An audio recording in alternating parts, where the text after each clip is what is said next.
My name is Jack. It all began with a short vacation that Christine and I decided to take. She convinced me to go camping, despite my initial reluctance and my phobia of insects. I had never camped before, but for Christine, who had fond memories of camping with friends, it was a chance to escape the city's clamor. We drove to a campsite deep in the forest, recommended by one of Christine's friends. As we arrived, the weather turned. A heavy rain started to pour, forcing us to leave our car and walk the last hour to the camp. But when we got there, it was deserted. We quickly set up our tent before sunset, seeking shelter from the relentless rain. That night, something felt off. A strange sensation drew me out of the tent towards the trees. I saw nothing but the dark silhouettes of the forest. Returning to the tent, I was startled by the sudden appearance of a muscular man and a mysterious woman standing behind me. They introduced themselves briefly and pointed to their tent, saying we could find them there if needed. But their tent seemed too small for two, which struck me as odd. Unease settled in my stomach, and I decided not to sleep, to keep watch. Eventually, exhaustion took over, and I drifted off. But it wasn't long before I was awakened by peculiar noises. I stepped out to investigate and approached the neighboring tent, only to find it empty. Driven by curiosity, I looked through their belongings and discovered they belonged to someone else entirely.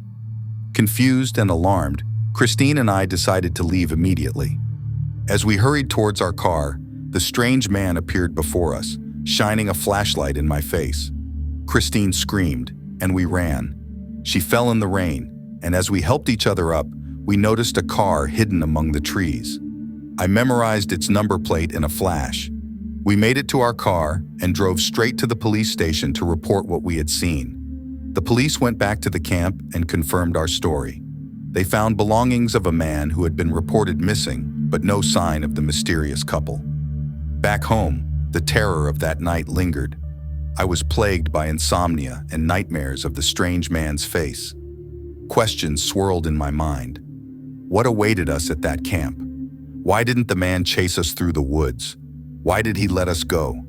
That camping trip turned into an enduring nightmare for Christine and me, a chilling reminder of the unknown dangers that lurk in the whispering woods. In the twilight of a Scottish forest, David's picturesque journey took a chilling turn as he encountered a mysterious girl, setting off a chain of terrifying events that would haunt him for years to come. Once upon a time, there was a young man named David, a rising star in the world of import and export. Despite his youth, David's prowess had elevated him to a prestigious position within the company. His career took him on frequent travels, each journey a new adventure. One such trip led him to the mystical forests of Scotland. David, captivated by the lush landscapes and picturesque views, wasted no time in completing his tasks to relish a day in the Scottish wilderness before heading back to the United States. Armed with his trusty camera, he set out to explore, eager to capture the beauty of nature. As the day waned and the sun dipped below the horizon, David found himself cruising along a lonely road flanked by towering trees. Suddenly, a figure emerged from the shadows, a girl, her clothes tattered and stained. Concerned, David stopped to offer assistance, but her eerie silence sent shivers down his spine. As David attempted to leave, the girl's demeanor shifted, her gaze piercing with suspicion. She thrust a crumpled paper into his hand before vanishing into the darkness. Panic gnawed at David as he searched for his phone, the forest echoing with unsettling sounds. David tried to escape in front of the girl without even looking at the paper she gave him. With quick steps, David, who was always looking back, tried a lot for fear of being chased by the mysterious girl, until he was finally able to reach the car. After a few seconds, he set off in his car, but his luck was bad. His car broke down in this frightening darkness. He tried many times to start it, but he failed, so he quickly went out to try to repair it, but his attempts failed. David stood on the road waiting for a car to pass by and save him from this situation, but the road was empty, so he remembered the number of one of the people he met through the work to call for help, especially since the sounds of the frightening animals had become terrifyingly loud. So he quickly entered the car in search of his phone. But suddenly, David's heart quickened when he looked closer and saw the girl approaching in the rearview mirror. In desperation, David tried to start the car, but the engine sputtered in protest. With increasing panic, the girl tried to break into his car, but he succeeded in closing it tightly, so she tried again to break into him from the other side of the car. But David quickly closed it as well, so the girl exploded in anger and took out something from her clothes.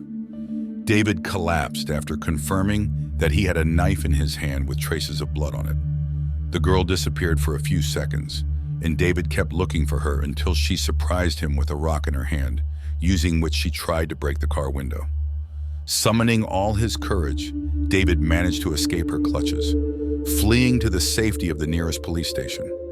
Trembling, he recounted his harrowing encounter, fearing the worst for the mysterious girl and anyone she might have harmed.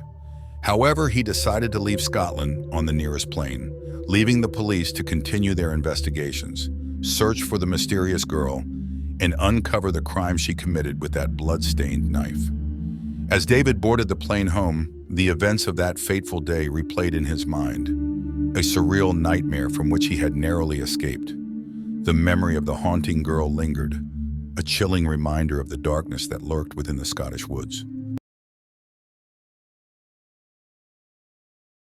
Kathy, who had just completed her 14th year, and her family went on a trip to their grandparents' farm, located outside Montgomery, Alabama.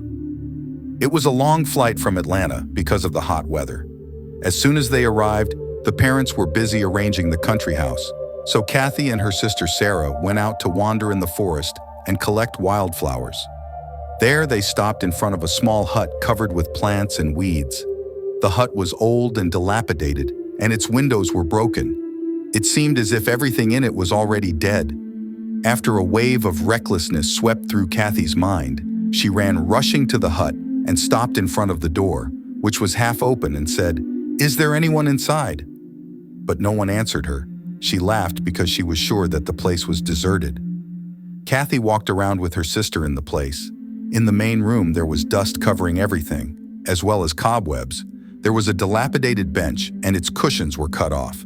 But the next room had a kitchen with a small dining table with dishes, and the seat was halfway away from the table, as if someone was sitting on it and left the place quickly. The two girls felt that someone was watching them, so they left the place quickly. And before they left the place, curiosity returned to overcome fear, which prompted them to go back and climb to the second floor. Kathy opened a door on the left of the stairs and then shouted, "Wow!" She was looking at an old but still beautiful copper bed with an old quilt that seemed to have received many different wild animals. Kathy stepped back, closed the door, crossed the hall, went to another room, opened the door, and then stood shocked. Sarah stood on her tiptoes to be able to see over her sister's shoulder, and she saw in front of her a clean room with old and dilapidated but neat furniture, no trace of dust on it, a carpet and curtains on open windows. And there in the middle of the room stood a rocking horse. It was moving back and forth very quickly, as if there was a child sitting on it, and then its speed gradually decreased until it stopped completely. In the room, there was also a baby cot with a rocking chair next to it. On the other side of the room, there was an old wooden box.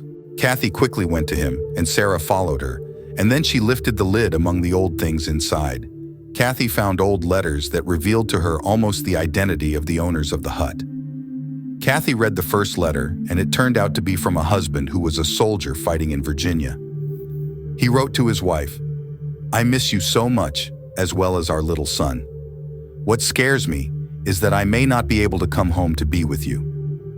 She returned the letter to its place. Then Kathy picked up another letter and started reading aloud, but suddenly stopped, and tears began to fall from her eyes. Sarah took the letter and read it, this time from the wife to her husband, saying, "Darling, our son had pneumonia, and because the doctor was sent away with the troops, I could not find anyone to save him." Sarah put the letter back in the box, and then took a small piece of paper that was a telegram from the army that said, "Madam, we regret to inform you that your husband died during the fighting." For minutes there was silence in the place, before a buzzing sound was heard in the room, accompanied by a soft voice chanting a lullaby. Sarah quickly returned the telegram to the box and closed it, and Kathy and Sarah quickly left the room while running outside. Sarah felt something touch her arm and turned around to find the rocking chair slowly moving back and forth, and the sound of singing became louder. But this did not stop them, but they continued running until they got out of the house. The two girls felt reassured in the forest and close to the house. Kathy did not mind taking a look back, and Sarah also did. But this time the house was not deserted, but there was a blond boy looking at them from a window on the second floor. Out of fear, the two girls ran quickly through the forest without feeling the scratches they had. After returning home, they told their father the story, but he said something that caused more horror. He said, "There was a house in the forest years ago. Everyone knows his story," which is exactly what they knew from the letters. But the rest of the story, after the wife found out about her husband's death, she left the place because he reminded her of her child and her husband. But after a while, it turned out that the husband was still alive, and when he returned, he didn't find his wife. He burned the house down out of grief, and now there's no trace left of the house. And the father actually took his two daughters, and they went to where Kathy and her sister found the cottage. But they found nothing but the wreckage of a burning house.